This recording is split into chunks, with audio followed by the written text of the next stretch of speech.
শিক্ষার্থীরা দেখো, আজকে আমরা আলোচনা করব নবম দশম শ্রেণীর পাঠ্য বইয়ের 16 পৃষ্ঠার একটি কাজ আছে। অঙ্কটি করব আমরা আধুনিক নিয়মে হিসাব সমীকরণ। হিসাব সমীকরণ বলতে বুঝি আমরা দুইটা সাইড হবে, একটা সম্পদ সাইড, একটা হলো দায় সাইড। আমার অঙ্কটা করলে সম্পদ আর দায় সমান হইবে। যদি সম্পদ আর দায় সমান হয় তাহলে বুঝতে হবে প্রতিষ্ঠানটা ঠিক পর্যায়ে আছে। আর যদি সম্পদ আর দায় সমান না হয় তাহলে তোমার প্রতিষ্ঠানের মধ্যে কোনো সমস্যা আছে। তাহলে আমরা করব হিসাব সমীকরণ। হিসাব সমীকরণ বলতে বুঝি কি আমরা দুইটা সাইড হইবে, একটা সম্পদ সাইড, একটা দায় সাইড। দেখো, আমরা প্রথমে এই অঙ্কটিতে কয়টা সম্পদ আছে আর কয়টা দায় আছে। প্রথমে আছে 20,000 টাকা মূলধন স্বরূপ বিনিয়োগ করা হলো, যাবে হলো নগদান হিসাব ডেবিট, মূলধন হিসাব ক্রেডিট। সম্পদ সাইডে নগদের জন্য একটা ঘর হয় আর দায় পাশে মূলধনের জন্য একটা ঘর হয়, সব সময়ের জন্য মনে রাখবা। সম্পদ পাশে পেলাম একটা আর দায় পাশে পেলাম একটা।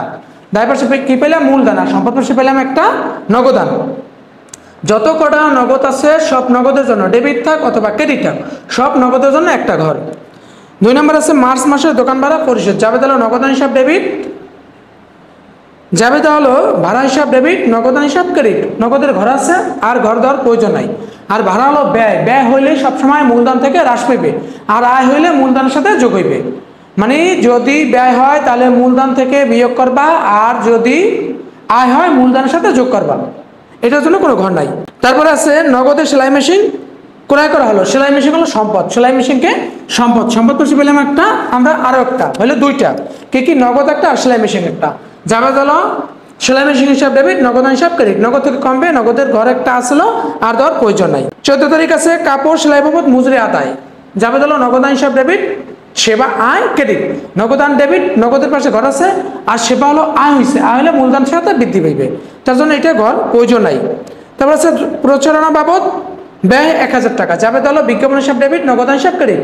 নগদ যেহেতু ক্রেডিট আছে নগদ থেকে কমবে, নগদের আর কোনো ঘর দেওয়ার প্রয়োজন নাই। আর যেহেতু এটা বিজ্ঞাপন ব্যয় হয়েছে তার মূলধন থেকে কমবে। 22 তারিখ আছে গ্রাহকদের হাতে সেলাই মজুরি বাবদ প্রাপ্য। প্রাপ্য হলো সম্পদ, তার জন্য সম্পদ পাশে একটা ঘরে প্রাপ্য। সম্পদ পাশে পেলাম তিনটা, কি নগদ একটা, সেলাই মেশিন একটা, আর একটা প্রাপ্য হিসাব। আর যেহেতু এটা মজুরি বাবদ প্রাপ্য, এটা আয় হয়েছে, আয় হলে মূলধনের সাথে বৃদ্ধি পাইবে। দায় পাশে পেলাম একটা, এখন পর্যন্ত একটা পেলাম দায় পাশে, আর সম্পদ পাশে পেলাম তিনটা। 25 তারিখ আছে সেলাই মেশিনের মেরামত খরচ 300 টাকা, যাবে হলো মেরামত হিসাব ডেবিট, নগদ হিসাব ক্রেডিট। মেরামত হলো ব্যয়, ব্যয় হচ্ছে মূলধন থেকে কমবে, আর নগদ যেহেতু নগদ ক্রেডিট আছে নগদ থেকে কমবে, কোনো ঘর হইবে না। 22 তারিখের বিলের অর্থ আদায়, যাবে হলো নগদান হিসাব ডেবিট, প্রাপ্য হিসাব ক্রেডিট। প্রাপ্যর ঘর আসলো তার জন্য আর ঘর দেওয়ার প্রয়োজন নাই, নগদান যেহেতু ডেবিট। তাহলে আমরা পাইলাম কটা? সম্পদ পাশে 3টা, দায় পাশে একটা। দেখো আমরা ঘরটা কিভাবে কাটি। দেখো আমরা ঘরটা কেটে নিলাম। প্রথমে দিলাম তারিখ উদ্ধৃত, সম্পদ পাশে 3টা, নগদ একটা, যন্ত্রপাতি অথবা সেলাই মেশিন একই কথা, আর একটা প্রাপ্য হিসাব, আর সমান সমান এটা দায় পাশে ছিল একটা, মালিকানা সত্ত্ব। এই হলো আমার আধুনিক নিয়মে হিসাব সমীকরণের ঘর। প্রথম 1 তারিখ ছিল 20,000 টাকা মূলধন স্বরূপ বিনিয়োগ করা হলো, যাবে হলো নগদান হিসাব ডেবিট আর মূলধন হিসাব ক্রেডিট। আমরা কোনো কিছু লিখবো না, শুধু টাকার হিসাবটা করবো। যাবে কি নগদান হিসাব ডেবিট, যেহেতু নগদের ঘরে ডেবিট আছে, তার জন্য নগদের ঘরে লাগবে 20,000, আর এটা মূলধন হিসাবে গণ্য হয়েছে, মূলধন হিসাব লাগবে 20,000 টাকা। যাবে হলো নগদান হিসাব ডেবিট, মূলধন হিসাব ক্রেডিট। নগদের ঘরে লাগলাম, এবার মূলধনের ঘরে লাগলাম। তারপর আছে 3 তারিখ মার্চ মাসের দোকান ভাড়া পরিশোধ 5,000 টাকা, যাবে কি ভাড়া হিসাব ডেবিট। যদি খরচ হয়, খরচ হলেই মূলধন থেকে হ্রাস পাইবে। আর নগদান হিসাব ক্রেডিট, যেহেতু নগদান ক্রেডিট, নগদ থেকে হ্রাস পাইবে। যাবে হলো ভাড়া হিসাব ডেবিট, নগদান হিসাব ক্রেডিট। 3 তারিখ ভাড়া হিসাব ডেবিট 5,000 টাকা, 5,000 টাকা এই মাইনাস চিহ্ন দিয়ে আটকাই দিলাম, এইটা মানে বিয়োগ বুঝায়।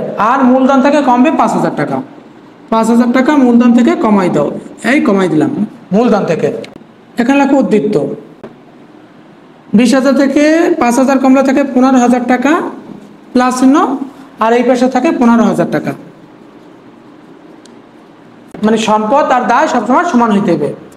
তারপর আছে 9 তারিখ নগদের সেলাই মেশিন ক্রয়। সেলাই মেশিন আর যন্ত্রপাতি একই কথা, যাবে কি সেলাই মেশিন হিসাব ডেবিট আর নগদান হিসাব ক্রেডিট। 9 তারিখ আছে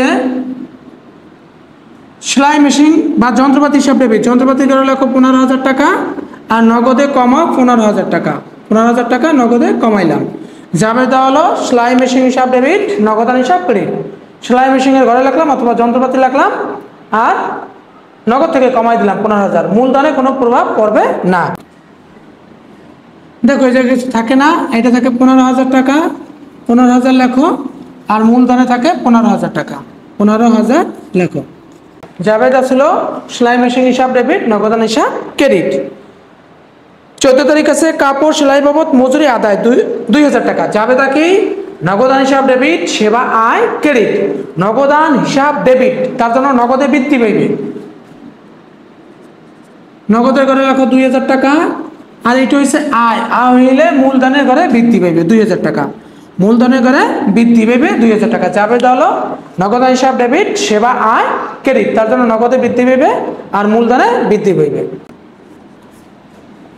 আচ্ছা 2,000 লেখো, 2,000, এই জায়গায় আছে 15,000 লেখো, 15,000, এইটা আছে 17,000, 15 আর 2 17,000। 17 তারিখ আছে প্রচারণা বাবদ ব্যয়। যাবে তাহলে বিজ্ঞাপন হিসাব ডেবিট, নগদান হিসাব ক্রেডিট। বিজ্ঞাপন হলো ব্যয়, ব্যয় হচ্ছে দেখে মূলধন থেকে কমবে, আর নগদান হিসাব ক্রেডিট, তার জন্য নগদ থেকে কমবে।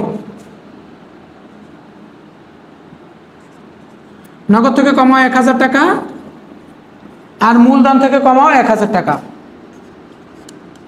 জাবেদা ছিল বিজ্ঞাপন হিসাব ডেবিট, নগদান হিসাব ক্রেডিট, তার জন্য নগদ থেকে কমাইলাম, আর বিজ্ঞাপন হলো ব্যয় হয়েছে, ব্যয় হয়েছে থেকে মূলধন থেকে কমবে। 2,000 থেকে 1,000 গেলে থাকে হলো 1,000, আর এটা থেকে 15,000, আর এই জায়গা থেকে 16,000 টাকা।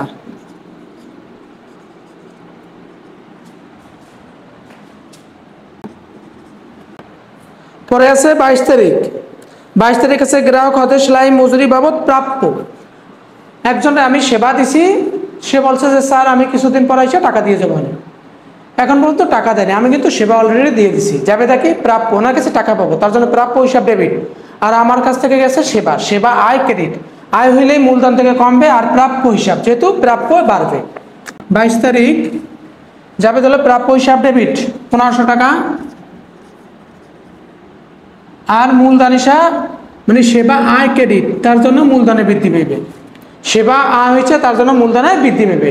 যাবে তো ছিল প্রাপ্য হিসাব ডেবিট, প্রাপ্যর ঘরে লিখলাম, আর হলো সেবা আয় ক্রেডিট, আয় হইলে মূলধনে সবসময়ের জন্য বৃদ্ধি পাইবে। এটা আছে 15,000 টাকা, আর এটা আছে 1,500 টাকা, এটা আছে 17,500 টাকা, 17,500 টাকা। জাবেদা ছিল 22 তারিখ প্রাপ্য হিসাব ডেবিট, সেবা ক্রেডিট। পরে আছে 25 তারিখ সেলাই মেশিন মেরামত করা হলো 300 টাকা, মেরামত করা হয়েছে। জাবেদা কি? মেরামত হিসাব ডেবিট, আর নগদান হিসাব ক্রেডিট। মেরামত হচ্ছে ব্যয়, ব্যয় হচ্ছে দেখে মূলধন থেকে কমবে। মেরামত হচ্ছে ব্যয়, ব্যয় হচ্ছে দেখে তার জন্য মূলধন থেকে কমবে 300 টাকা, আর নগদান ক্রেডিট, তার জন্য নগদ থেকে কমবে 300 টাকা। জাবেদা ছিল মেরামত হিসাব ডেবিট, নগদান হিসাব ক্রেডিট। থাকলো 700 টাকা, এই জায়গা থাকে 15,000 টাকা, এটা থাকে 1,500 টাকা, এটা থাকে 17,200 টাকা, 17,200 টাকা। তারপরে আছে 30 তারিখ 22 তারিখের বিলের অর্থ আদায় 1,200 টাকা। যাবে তাহলে নগদান হিসাব ডেবিট, প্রাপ্য হিসাব ক্রেডিট। নগদান হিসাব ডেবিট, তার জন্য নগদে বৃদ্ধি পাইবে 1,200 টাকা, আর প্রাপ্য হিসাব ক্রেডিট, প্রাপ্য থেকে কমবে 1,200 টাকা, প্রাপ্য হিসাব কমবে 1,200 টাকা। জাবেদা ছিল নগদান হিসাব ডেবিট, আর প্রাপ্য হিসাব ক্রেডিট, তার জন্য নগদে বাড়াইছি, আর প্রাপ্যর ঘরে কমাই দিছি। 1,200 700 1,900 যোগ করো 1,900, এটা লেখো 1,900, এটা থাকে 15,000, আর এটা থাকে 300 টাকা, আর এই জায়গায় যেটা আছে ওইটা লেখো 17,500। 7,000 দাও, আর এই তিনটে সব যোগ করো, হলো 17,200। এইটা যোগ করো, হলো 17,200। আমার সম্পদ আর দায় সাইড মিলে গেছে। এই হলো আমার পাঠ্যবইয়ের 16 পৃষ্ঠার আধুনিক নিয়মের হিসাব সমীকরণ। আশা করি তোমরা অঙ্কটা বারবার করবা, তাহলে এই ধরনের অঙ্কে কোনো সমস্যা হবে না।